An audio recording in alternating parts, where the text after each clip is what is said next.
And welcome back to the channel. So this last week here in Albuquerque, we had two really successful type-in events. The first one was at the Albuquerque Museum.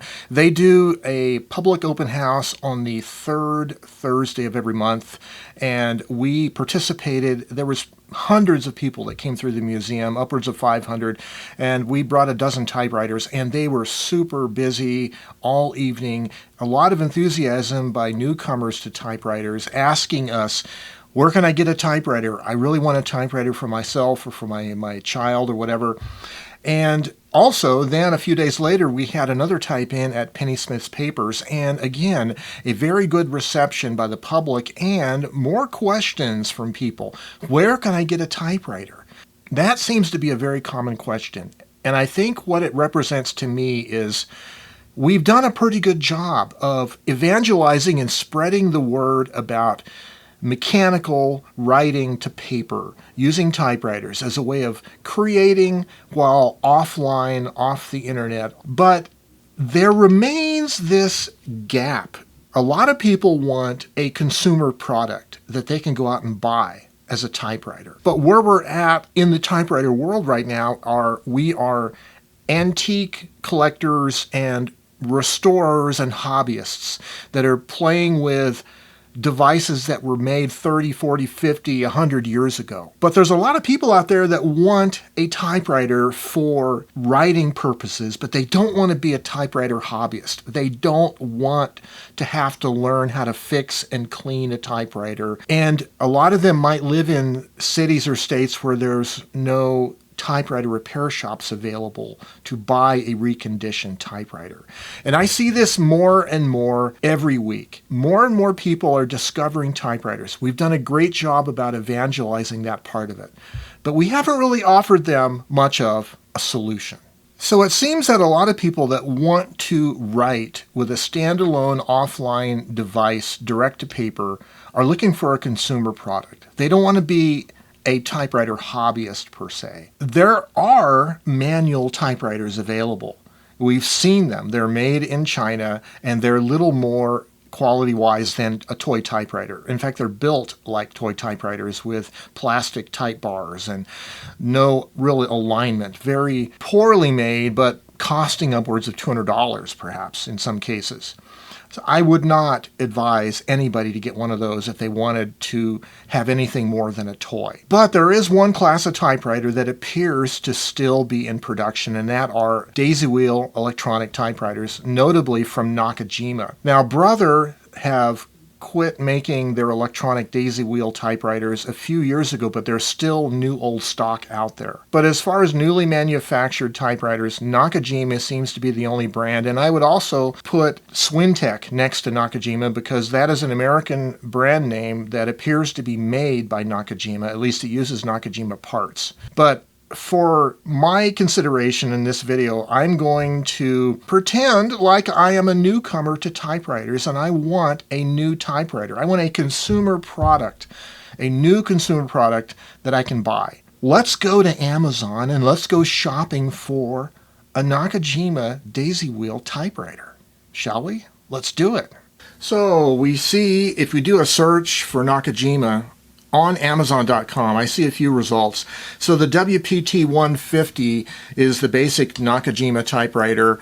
Then there is a WPT-160, and it has a bigger memory. So the 150 has like a correction memory. The 160 has like a document memory. So right now, it looks like $247 for the 150 and $330 for the 160. And then over here you also see different sellers. They might be offering these at different price points. Here's one for $232.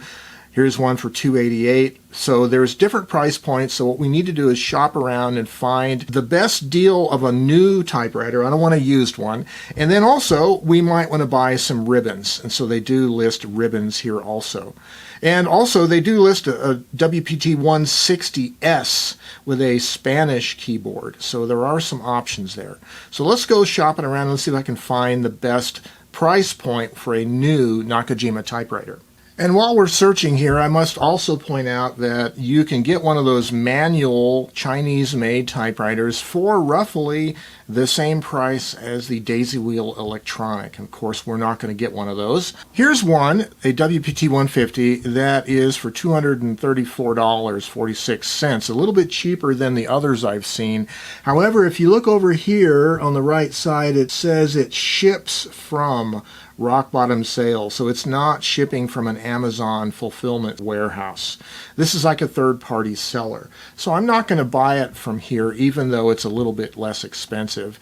I'm going to pick this one here, the WPT-150, and this one ships. It's sold by Lifestyle by Focus, but it ships from Amazon. So that is from an Amazon warehouse. I feel a little more comfortable getting that, even though it's a little more expensive, $247.30. So I'm going to go ahead and throw that in my shopping cart along with a couple ribbon cartridges. Okay, there we are. We have purchased it. Well, here we are. It is Thursday, the following week. And finally the package came, actually 2 packages. We have this big Amazon box, and we have this small Amazon bag, which I believe are our ribbons. I ordered a 6-pack of ribbon cartridges. Olfa Touch Knife. Okay, let's cut the outer Amazon box open. And I'm expecting a Nakajima box on the inside. Oh yes, yes. Okay, electronic typewriter, Nakajima. Open this end. So this is the closest thing we get to a consumer product in the year 2025 as far as typewriters are concerned.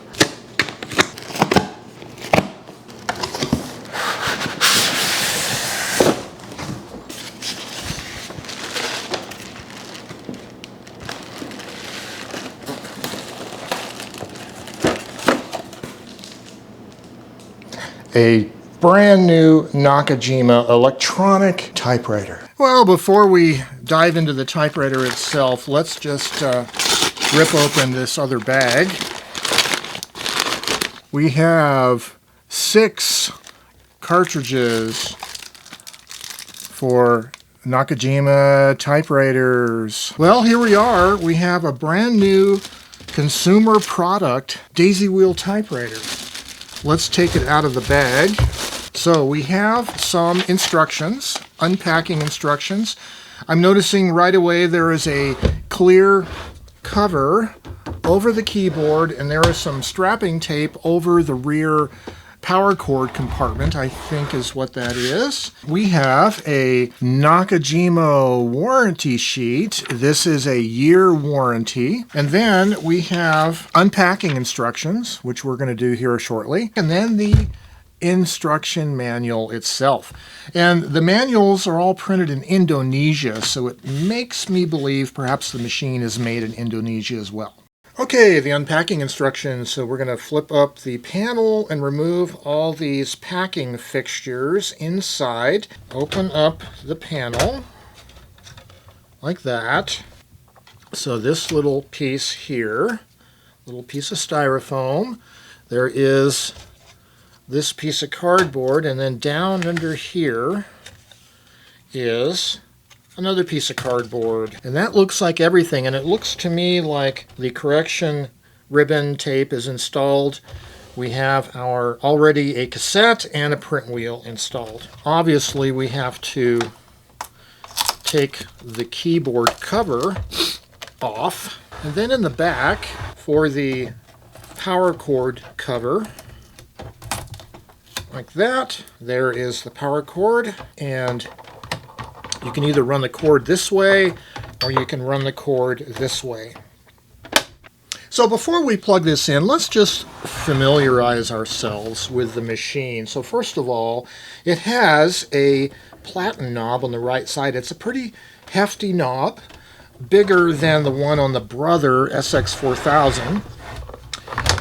On the back panel here, it has the cover for the power cord, and the power cord is a pretty heavy-duty cord, actually. And then You have the cover for the print area and the carrier, like that. There is a paper release lever here. Then the keyboard is right here, and you have a code key with all these code functions here. Keyboard 2 caps 1 and 1.5, 2, 10, 12, 15, underscore the entire line, underscore the word, bolding mode, hyphenation, half backspace, indentation. And then there are some keys down here, the relocate, tab set, reverse index and index key, shift lock, tabs, and return key, express return, express backspace. And there are some alternative symbols on the upper half of the number keys that you can get to with an alternative keyboard function. Well, I think we should plug this machine in. It's a 2-prong cord, and the power switch is down here on the right side.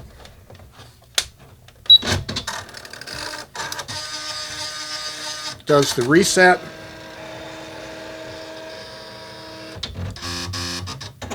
That is the homing of the carrier. So when the machine is powered on, this power light, the green power light is on, and then when you have it shifted, or when you're shifting or shift lock, well, let's briefly go over some of the features here. So it has 1, 1.5, and 2 line spacing right here. Type pitch is 10, 12, or 15.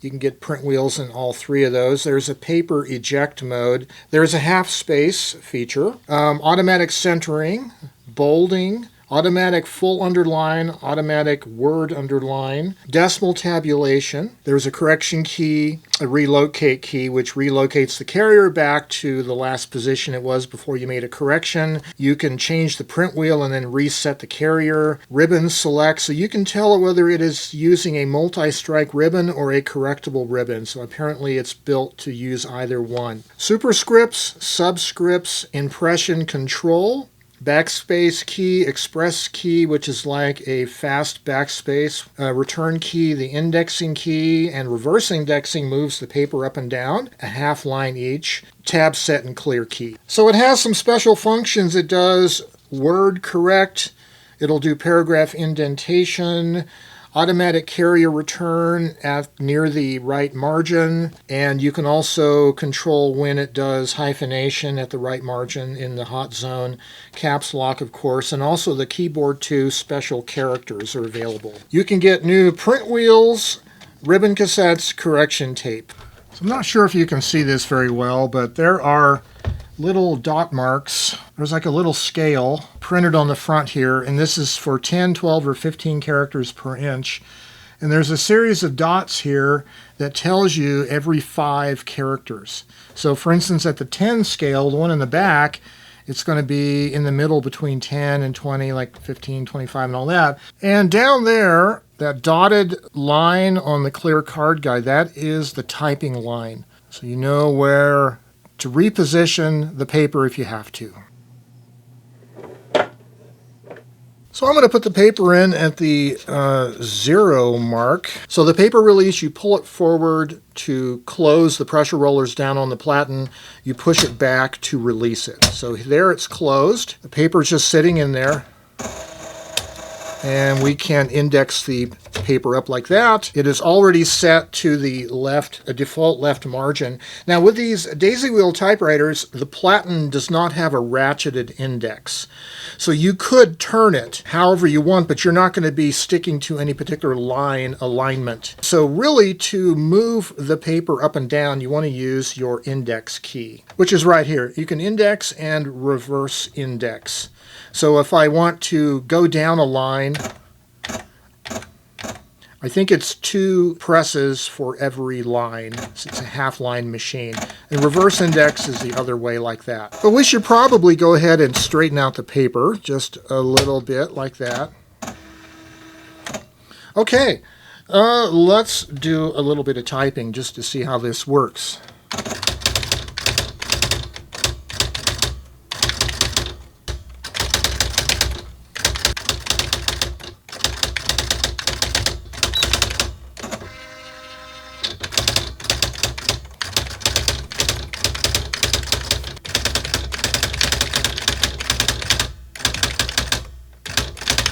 So I think I'm going to check out which print wheel we have. I think I have to pull off the ribbon cartridge. Okay, there is a little spring clip right here that you use to unseat the ribbon cartridge from this little rectangular hole. And then you pull back this lever and you can pull out the print wheel, and it is Prestige Pica 10. When you put it back in, make sure the letters are toward the platen. And you go like that, get it seated. Okay. And then put the cartridge back so that little metal spring engages the spot.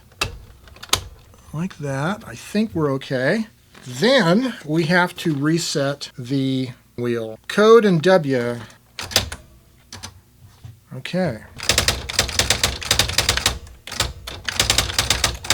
Okay, let's talk about the keyboard. The keys are soft feeling. The spring tension is not super high. There's a slight wobble to them, but I think what it tends to do is it tends to center the keycap on your finger. But you might have noticed there, I just printed the G key. It doesn't take much effort.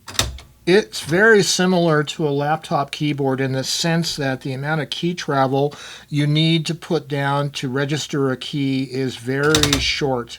And it also has auto repeat if you hold it down. The space bar is fairly sensitive, and I found myself adding a few extra spaces while I was test typing here because of my thumb is a little bit not so keen on being very accurate. I was probably resting my thumb a little bit on the keyboard as I was typing, and I got a few extra spaces in there. So it is a light touch keyboard for certain, and you're going to want to have to get used to that. Very much more like a kind of a laptop keyboard in the sense of the lightness of it, although these are more like a mechanical computer keyboard keys, but they're very light touch. Well, you can see where the default margin was, about an inch in from the left edge of the paper where I threaded it in, but there are margin settings that you can use. So you want to move the carrier to where you want your new margin to be, like in this case the left one. I'm just going to hit left margin, and now I'm at my new margin position. So if you hit the code key and the return, you can put it into auto return mode as indicated here, and that is when you get within a certain distance of the right margin, by hitting either a space or a hyphen, it'll automatically do a return for you and you can keep typing. And then there's also a tab set and tab clear here. So by pressing the code and the Q key, that will eject the paper. Let's see how that works, shall we? Nice. That's pretty cool. So there is a centering key that is on the C key. You hit code centering, and you can center the carrier, and it'll also start typing words centered. For instance, I'm going to press code center,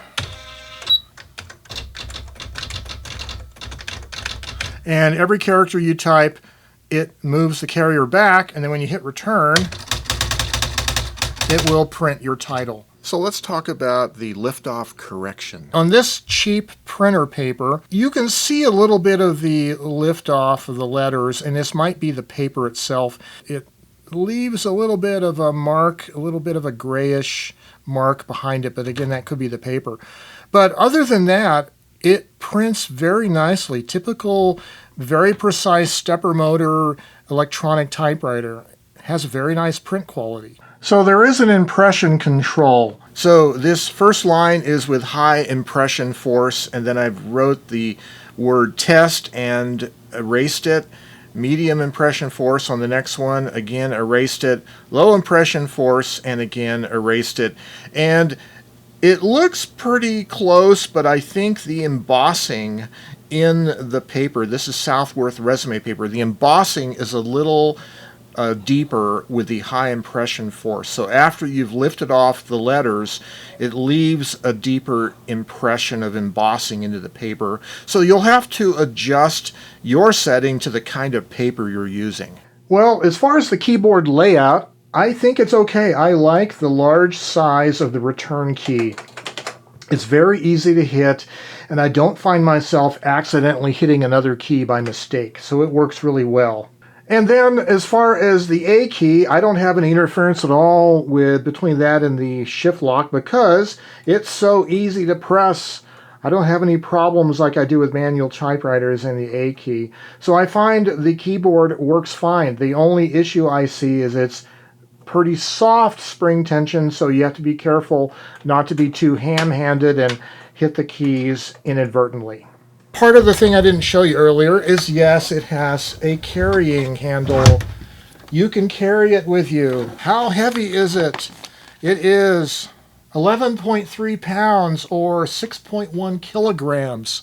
That's not really too bad. That's lighter than a medium-sized portable typewriter. Now here's something that I decided I was going to do. This is the thin plastic shipping cover for the keyboard.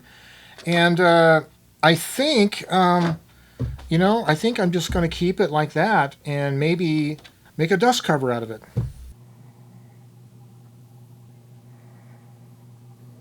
Well, the Nakajima WPT-150 looks like it's a real typewriter, and it acts like a real typewriter. I have a few daisywheel typewriters in my collection, and the one I've been using the most often was the Brother SX4000, which is a little bit smaller of a footprint, maybe a little bit lighter, but this machine here is not as bad as I thought it would be. It's actually pretty decent. I would say the only thing that it takes me some getting used to is the fact that the keys are very soft. The spring tension is soft on them, and it's easy to press the wrong key or to hold it down too much, get a repeating letter. But that's really my touch issue. It's not a fault in the machine per se. It's not typing erratically. It's just a light keyboard. If you're used to a manual typewriter, you'll find this very light. It prints very well. It is an electronic stepper motor controlled typewriter with a film ribbon. It's going to give you that nice film look to it. It has the correction feature. It has the correction tape that's replaceable. The cartridges, the ribbon cartridges, are easy to acquire. As I showed you earlier, I got a 6-pack of them for around $20. Pretty nice. It's actually nicer than I thought. I was afraid this was going to be a piece of junk, but so far I'm pretty impressed. I think if you are a writer and you want to write to paper non-distractedly, you don't want to use a computer device, an online device, you want to write directly to paper, there's nothing wrong with this. Now, it's not a manual typewriter. It's not going to exude that mechanical feel. But for $250, it is a brand new consumer product typewriter available in the year 2025 with a year warranty, replacement print wheels, different typefaces available, correction tape, ribbon cartridges. So there it is. You can buy a brand new typewriter in the year 2025. And I hope you consider this if you don't want to go down the road of having to become a typewriter hobbyist, having to learn how to clean typewriters and maybe have a bad experience with buying one online that was overpriced and damaged in shipping when it came to you, and maybe that has a problem you don't know how to fix, and you didn't really want to become a tinkerer. You just wanted to write on a typewriter. If that's you, a machine like this could very well be the solution that you're looking for. Well, I'm Joe Van Cleve, and I love typewriters of all kinds, and I like the idea that today there is a new typewriter, a consumer product with a warranty that you can buy that's okay. It performs fine. You can write with it. Well, until next time, as always, stay creative with your typewriter and have yourselves a great day. Bye-bye for now.